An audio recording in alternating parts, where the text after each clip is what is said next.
They were more than criminals. They were kings. They ruled vast, invisible empires built on fear, loyalty, and a code of silence known as Omertà.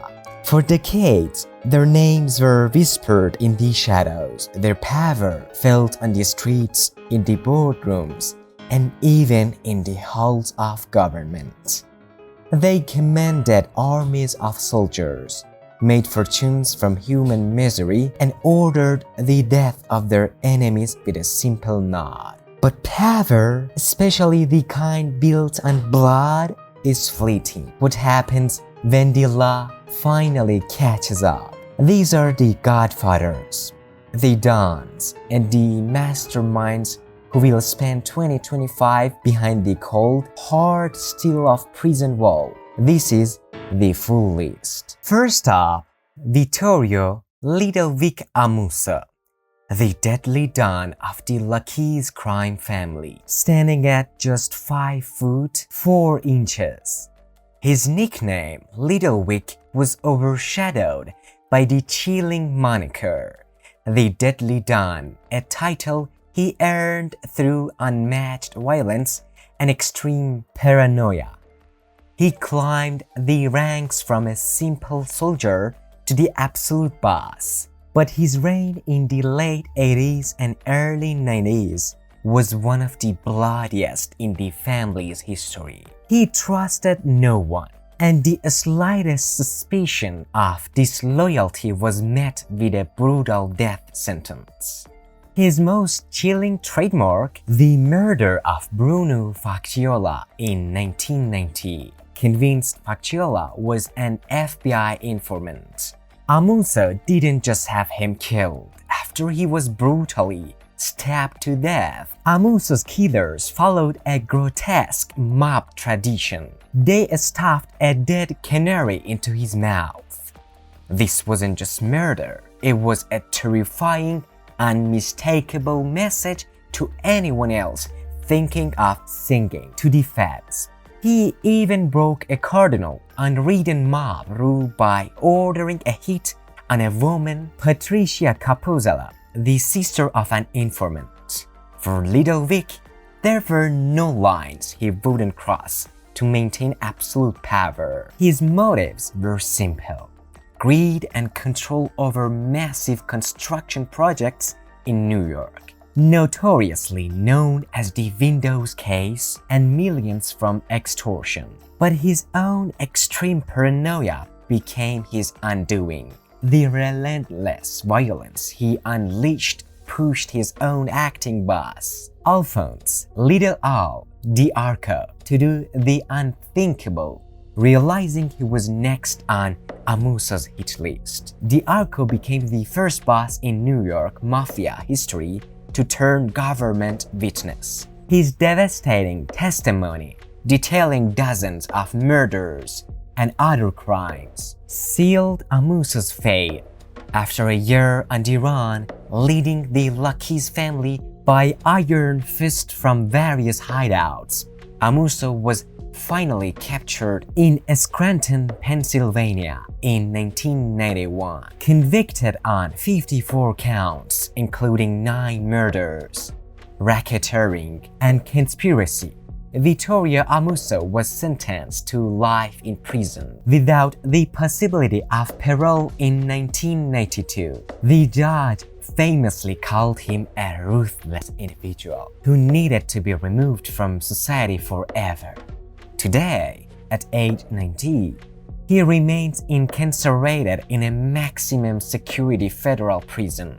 Yet, in a shocking twist, he continued to run the Lucchese family from inside his cell for over a decade, sending messages through lawyers and family members, promoting and demoting capos. This phenomenon is a rare and disturbing chapter in organized crime history. It leaves you wondering, was Amuso's extreme paranoia a mental illness, or was it a necessary, brutal management tool in the merciless world he ruled?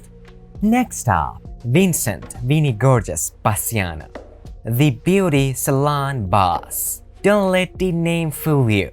While he owned a salon called Hello Gorgeous in the Bronx and was known for his impeccable hair and expensive suits, his soul was anything but beautiful. Bassiano rose to become the acting boss, then official boss, of the notorious Bonanno crime family, stepping into power during a time of extreme chaos after the betrayal of his predecessor, Joseph Massino. Bassiano ruled with a volatile mix of charm, explosive rage, and cold-blooded violence. His downfall is a story of ego, paranoia, and ultimate betrayal. While in jail awaiting trial on earlier charges, Bassiano heard that a fellow mobster, Randolph Pizzola, was disrespecting him on the streets. From his cell, Vinnie Gorgeous sent a chilling message that became a death warrant. He ordered his crew to let him drink from the same cup he's serving. Pizzola was lured to a desolate location and executed with a shotgun blast to the back of the head. Bassiano wanted to prove that, even from behind bars, his reach was absolute, and disrespect would be met with death. But his biggest mistake was trusting the one man he wouldn't have, his own predecessor, Bonanno boss Joseph Big Joey Massino, in an unprecedented act of betrayal. Massino, to save himself from the death penalty, wore a wire during his prison conversations with Bassiano. Those tapes captured Vinnie Gorgeous openly discussing the Pizzolo murder, sealing his fate in a final act of stunning arrogance and narcissism. Bassiano even wrote out a hit list from his cell, targeting the judge, the prosecutor, and other witnesses in his case. He gave it to a fellow inmate, who promptly turned out to be an FBI informant. This list became the final, undeniable nail in his coffin. Bassiano faced two separate trials. In 2006, he was convicted for the murder of Frank Santoro and other crimes, receiving a life sentence. Then, in 2011, he was convicted again for the Pizzolo murder and conspiracy to murder federal officials. Prosecutor even sought the death penalty. Throughout his trials, Bassiano was theatrical, arguing with prosecutors and attempting to influence the jury. After receiving his second life sentence, he famously smirked at the prosecution, stating, "That's the best news I've heard in 6 years."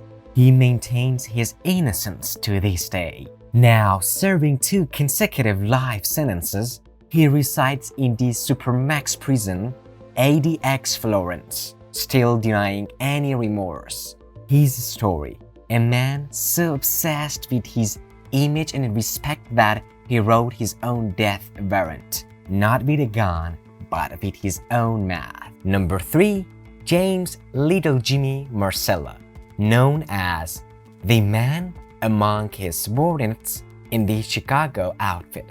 Unlike the flamboyant bosses of New York, Marcello was the epitome of the quiet, calculating Chicago mobster, focusing on business over flash. He was convicted for his direct, brutal role in one of the most infamous murders in mob history, the 1986 killings of Anthony the Ant Espilotro and his brother Michael in Bentonville, Illinois. Yes, that Espilotro, the infamous character played by Joe Pesci in the movie Casino. The movie might have dramatized it, but the reality was far more gruesome. The Espilotros weren't simply beaten to death in a cornfield with baseball bats, lured to a basement under the guise of a promotion.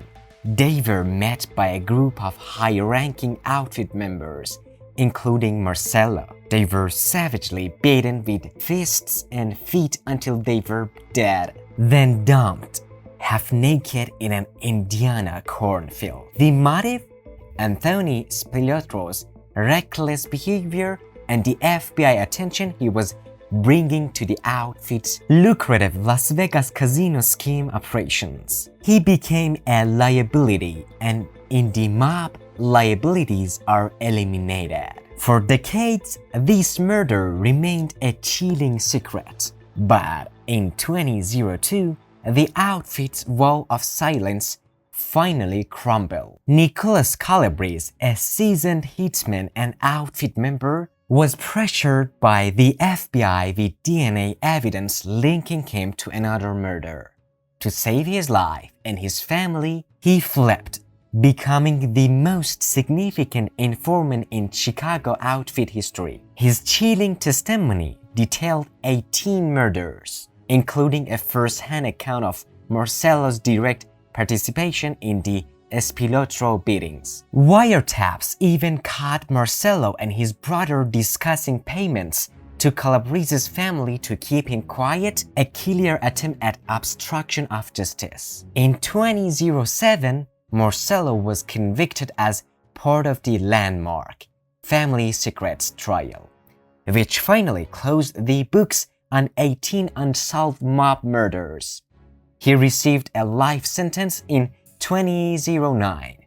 During the trial, Marcello remained calm and indifferent, never showing remorse, and still maintains his innocence. The judge described the outfit's crimes as a dark and evil chapter in Chicago's history. Marcello, the quiet man, the calculating boss, fell because his own organization, built on fear, eventually turned on itself. Next is Raffaele Amato, known as the Dutchman for his time in Amsterdam and the Spaniard for his years on the run in southern Spain. Amato wasn't just a street thug, he was a financial genius. He quickly rose from hitman to the head of a massive cocaine trafficking empire, moving drugs from Colombia into Europe via Spain. His crime is set against the backdrop of one of the most brutal internal mob conflicts in Italy, the Scampia feud. This war erupted when the aging De Laura clan boss handed control to his inexperienced, ruthless son, Cosimo. Cosimo tried to centralize drug profits, cutting out key figures like Amato, and other veteran members. Feeling insulted and threatened, broke away, forming the Scissionisti or separatists. What followed was an unprecedented, savage street war in Naples from 2004 to 2005. Dozens were murdered in broad daylight. This wasn't just mobsters killing mobsters. Innocent victims were caught in the crossfire. One of the most horrifying cases was Gelsomina Verde, a 22-year-old woman brutally tortured and her body burned in a car simply because she had once dated a member of the rival clan. This shocking act horrified all of Italy. In less than a year, the feud claimed over 70 lives, turning Scampia into one of Europe's most dangerous war zones.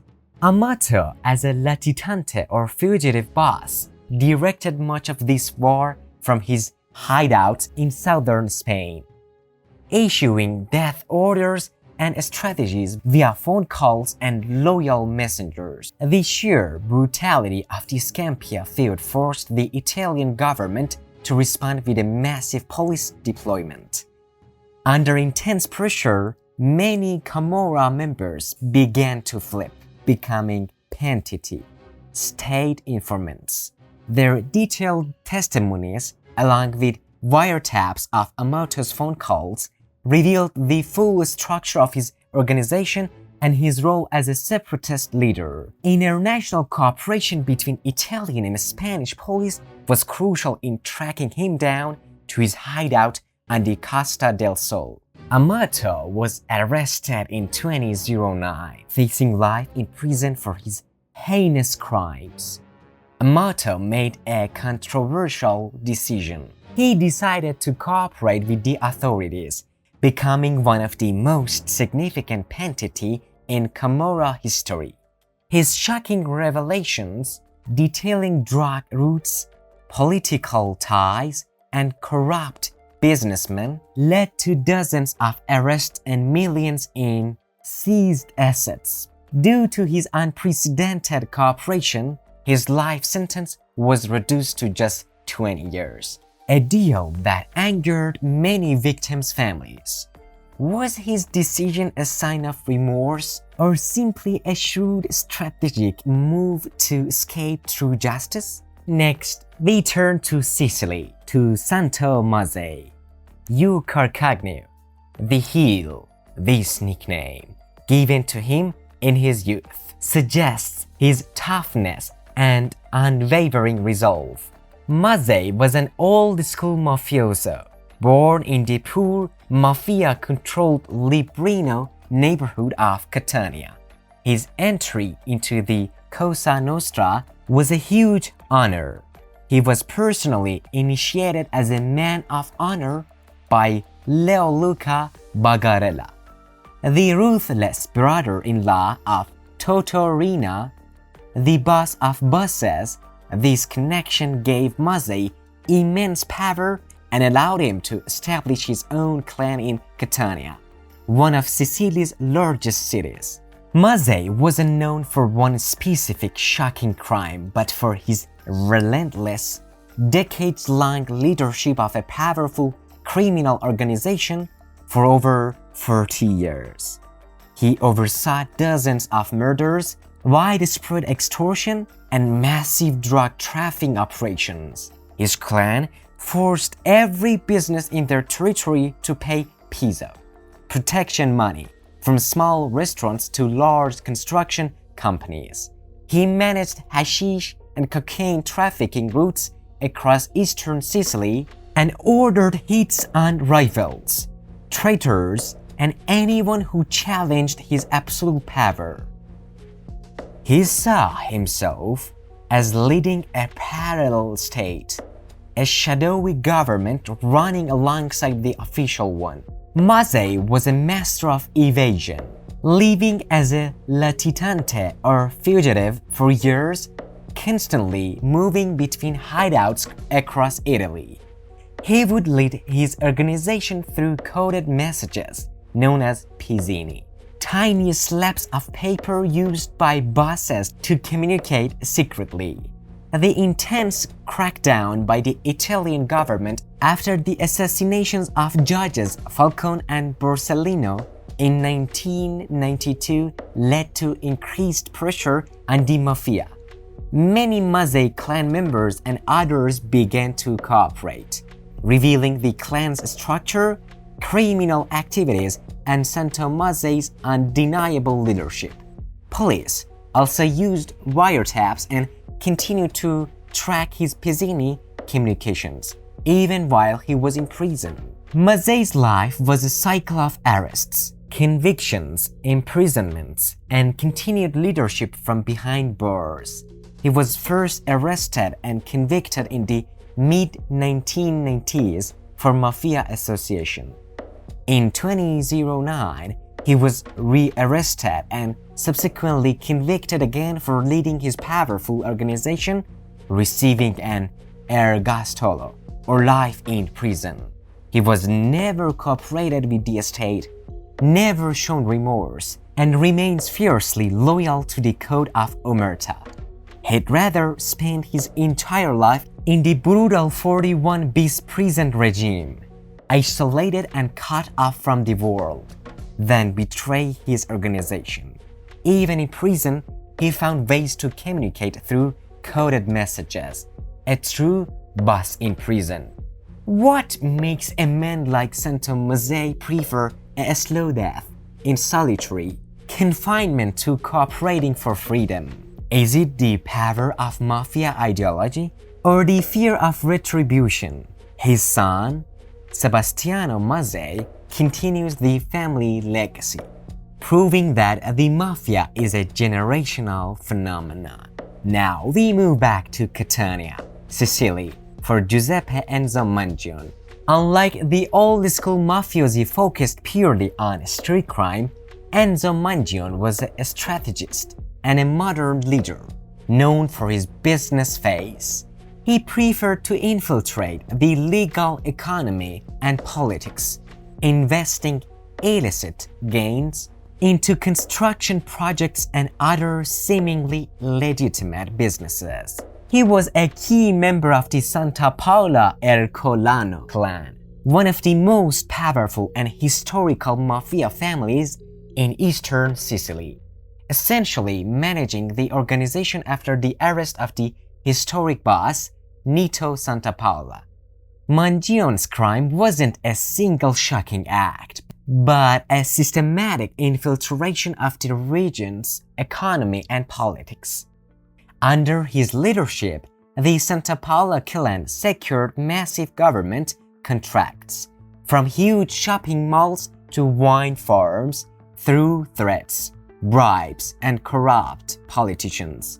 They manipulated public tenders, ensuring their companies won and took a huge cut of the profits. Mangione also played a key role in the clan's historic and bloody rivalry with the Mazzei family, which we just discussed. Decades of feuding over control of territory and businesses in Catania led to dozens of deaths. Mangione was arrested in 2010 as part of Operation Iblis, a massive anti-mafia crackdown. The investigation, led by Italy's Anti-Mafia Directorate (DIA), relied on years of complex surveillance, primarily wiretaps. Police recorded Mangione discussing bid rigging, threatening businessmen and his ties to politicians, directly from his car, office, and home. Former members of the Santa Paola clan also turned pentiti, confirming Mangione's central role. Financial documents further exposed how his and the clan's companies illegally secured large government contracts. In 2014, Enzo Mangione was convicted for leadership of a mafia association and other charges, receiving an ergastolo or life in prison due to his leadership role and the depth of his organization's infiltration into society. Like Mazzei, Mangione, an old-school mafioso at heart, has never cooperated with the state and maintains absolute silence in prison. He is under the strict 41-bis regime to prevent any communication with the outside world. His case highlighted that combating the mafia now requires focusing on their financial and political ties, not just street crime. What does it say about a modern mafia that thrives not on brute force, but on manipulating the economy and corrupting politicians? Number 7. Settimo Mineo, Zio Settimo, Uncle Settimo, a respectful nickname given by younger mafiosi due to his age and senior status. He was also known as Re di Pagliarelli, the King of Pagliarelli, for his long-standing control of that Palermo district. Mineo was an old-school mafioso born in 1938 who mixed his criminal activities with a legitimate cover and a respectable jeweler's shop in central Palermo, which served as a front for secret meetings. Unlike the bloodthirsty bosses of the Corleonesi era, Mineo was known as a refined, discreet diplomat respected by all families. He never had convictions for violent crimes, His expertise lay in resolving internal disputes and maintaining unity among the clans. His brother was even murdered by the mafia, a testament to his deep, intertwined life within the organization. Minao's central crime wasn't a murder or a violent act, but a dangerous strategic attempt to revive the cupola, the Cosa Nostra's Central Command Committee. After the death of bosses Bernardo Provenzano in 2016 and Salvatore Toto Rina in 2017, the Cosa Nostra found itself without a unified leader for the first time in nearly 3 decades, weakened and divided. To prevent internal wars and restore the organization's power, Palermo's various district leaders decided to rebuild the cupola. In a secret meeting in May 2018, the most powerful mafia families in Palermo gathered and unanimously elected 80-year-old Settimo Mineo as the new head of the cupola. This choice was strategic. His age and respect, his distance from the bloody arena era, and his diplomatic approach were seen as ideal to unite the warring factions. His goal was to restore the organization to its golden era, with a powerful central leadership capable of setting broad strategies and preventing internal conflicts. This move was a direct and grave threat to the Italian government. Italian anti-mafia police had never stopped their surveillance of key mafia figures. Through extensive wiretaps, they noticed increased activity and meetings among bosses after Rina's death. This was their biggest tool. They bugged cars, offices, and homes, capturing conversations where individuals spoke excitedly and respectfully about Uncle Settimo as the new leader, revealing details of the election meeting. One wiretap even captured a mafioso saying, "It's over, we have a boss." Physical surveillance confirmed the new leadership structure. In a surprise raid dubbed Cupola 2.0, on December 4, 2018, Italian police arrested Settimo Mineo and 45 other high-ranking mafiosi and businessmen. This was a huge victory for the state and a devastating blow to the mafia's attempt at rebuilding. In 2021, Mineo was convicted and sentenced to 16 years in prison. Although his sentence might seem short, given his age, it is effectively a life sentence. Mineo, the classic unyielding mafioso, has never cooperated and remains loyal to Omertà, asserting his innocence. His story highlights a deep contradiction. An 80-year-old jeweler, seemingly ready for retirement, secretly becoming the most powerful man in the Sicilian mafia to revive a criminal empire. Was his election a sign of a leadership crisis or a return to traditional values? And did technology, in the form of wiretaps, truly defeat the traditional mafia's attempt at revival? Now we look at Cesare Pagano, Cesarino. He was the brother-in-law of Raffaele Amato, the financial mastermind we just discussed, but their path could not be more different. Pagano was the classic street gangster, ruthless, brave, and a master at organizing armed groups. He was the field commander, responsible for executing orders and leading soldiers in street clashes. Pagano's central crime was his direct and leading role in the military command of the Scampia feud from 2004 to 2005.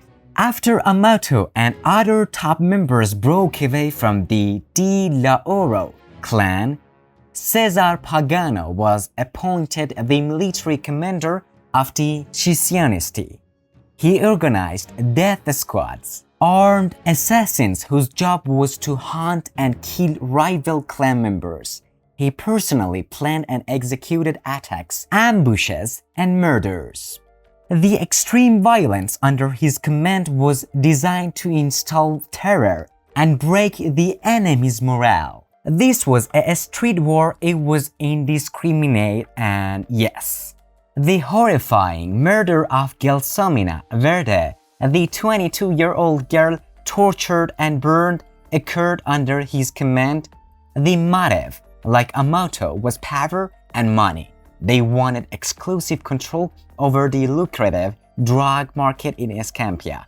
Pagano, too, became one of Italy's most wanted fugitives, or latitante, constantly moving between hideouts in Naples and its surroundings to evade police. The widespread police investigations after the Escampia feud, combined with testimonies from Pentiti from both clans, revealed Pagano's key role as a military leader. The police used sustained pressure on his family and support network, slowly tightening the noose. His arrest was the result of a long, complex intelligence operation to pinpoint his hideout. On July 8, 2010, after years on the run, Cesare Pagano was finally captured with 2 bodyguards at a coastal villa near Naples. This was a huge victory for the police, as he was the last major fugitive from the Escampia feud. Unlike his brother-in-law Amato, Pagano refused to cooperate with the authorities, adhering to the code of Omertà as a true Camorrista. He was convicted for leadership of a mafia association, international drug trafficking, and multiple murders. He received an ergastolo, or life in prison, under the strict 41-bis regime. He has never shown remorse and remained silent, loyal to his principles. His story presents a stark contrast: the brilliant strategist versus the loyal soldier. What does it say about the true nature of power when one man chooses freedom through betrayal, and another chooses an absolute prison sentence for loyalty? Next, we head to Mexico for Servando Gomez Martinez, better known as La Tuta or El Profe, the teacher. This is where organized crime gets bizarre. Gomez Martinez was, in fact, an elementary school teacher in Michoacan, Mexico. His background in teaching and union organizing gave him powerful public speaking and organizational skills. He transformed from a teacher into the narcissistic leader of the pseudo-religious Knights Templar cartel, while other cartel bosses hid in the shadows. La Tuta craved the spotlight. He gave press interviews, released videos of himself meeting with politicians, and tried to portray himself as a Robin Hood figure, a social criminal fighting for the people. His cartel even had a 22-page code of conduct, a thinly veiled attempt to justify their horrific crimes. But his reality was far darker.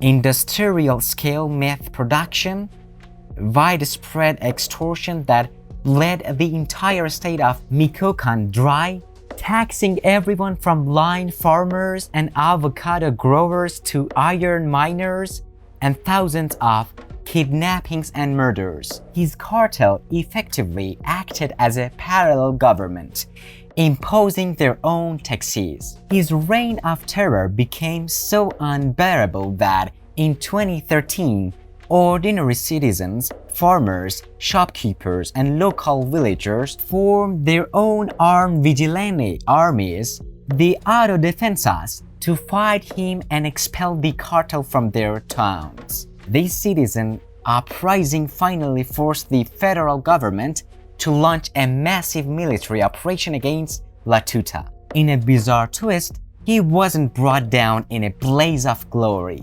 the authorities reportedly tracked him down in 2015 by following a courier who was delivering his favorite chocolate birthday cake. Even after his arrest, Latuta continued his showmanship, stating, "I am a criminal, yes, but a social criminal. I fought for the people." In 2019, he was sentenced to 55 years for the kidnapping and murder of a businessman, with additional charges still pending. He resides in a maximum security prison, Altiplano, the same one El Chapo Guzman famously escaped from. His story forces us to ask, did he truly believe in his social justice ideology? Or was it just a clever tool to manipulate the masses and justify his crimes? And what does it say about a state when its citizens have to take up arms to fight organized crime? And finally, number 10, Paul Leroux. A name you may not know, but you should. He is arguably the most terrifying criminal on this list because he represents the future of crime. This wasn't a mafioso bound by tradition or a cartel boss. He was a brilliant, sociopathic computer programmer from Rhodesia, now Zimbabwe, who became a real-life Bond villain. He created the encryption software E4M, which later formed the basis of TrueCrypt, a widely used security program. But then, he turned his genius to darkness. Leroux started in the gray area of online pharmacies, building a massive fortune by selling powerful, dangerous painkillers like OxyContin to American customers without prescriptions. This empire became the foundation for truly monstrous global operations. His criminal activities were vast and chilling. He trafficked millions in opioid drugs, sold arms technology to Iran and Somali insurgents, smuggled gold from the Congo, and laundered money through Hong Kong. But the most disturbing aspect was his direct involvement in contract killings. Leroux ordered and orchestrated at least 7 murders, including former employees he suspected of stealing money and a real estate agent in the Philippines. He operated a highly modern, decentralized organization using mercenaries from various countries like the US, UK, and Germany as his security and hit squads. He even sought to buy an island in the Indian Ocean to establish his own sovereign state free from any government oversight. The DEA's investigation into his online pharmacy eventually led them to his wider criminal network. Despite his genius, the sheer volume of his operations left digital breadcrumbs for investigators. A key manager, fearing for his life, fled and became an informant, providing crucial insights. In 2012, the DEA launched a brilliant sting operation, luring Leroux to Liberia under the guise of setting up a meth lab with supposed Colombian cartel members, who were actually undercover DEA agents. The moment he landed, Paul Leroux was arrested and immediately extradited to the US, facing life in prison. He made a calculated move. He immediately agreed to cooperate.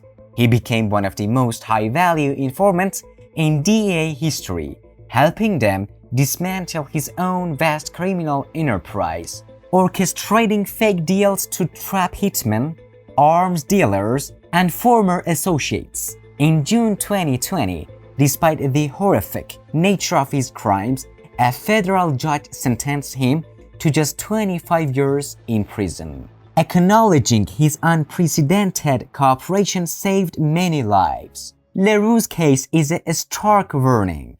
It shows the rise of crime as a service, a global platform where any illegal activity can be facilitated. It's a terrifying glimpse into how technology can fundamentally change the face of crime. Thus, 25 years in prison constitute justice for a man responsible for 7 murders, arms dealing to hostile nations, and fueling the opioid crisis? Or was his cooperation so invaluable that it justified this controversial deal? 10 men, 10 fallen empires. From the paranoid dons of New York and the silent godfathers of Sicily, to the media-hungry teacher in Mexico and a digital phantom who circled the globe. Their stories are a stark reminder that no matter how powerful, how rich, or how feared a criminal becomes, their empires, built on fear and blood, are destined to crumble into a prison cell. The code of silence is broken by betrayal, and the long arm of the law, however slow, eventually finds its mark. But now, we want to know what you think. Which of these cases shocked you the most? Was it the old-school brutality of the mafia, or the high-tech global evil of Paul Leroux? Let us know your thoughts and insights in the comments below. Your engagement helps us bring more untold stories to light. And if you found this investigation into the criminal underworld fascinating, make sure to hit that like button and subscribe to our channel for more deep dives into the cases you need to know about. Don't forget to ring that notification bell so you never miss an update.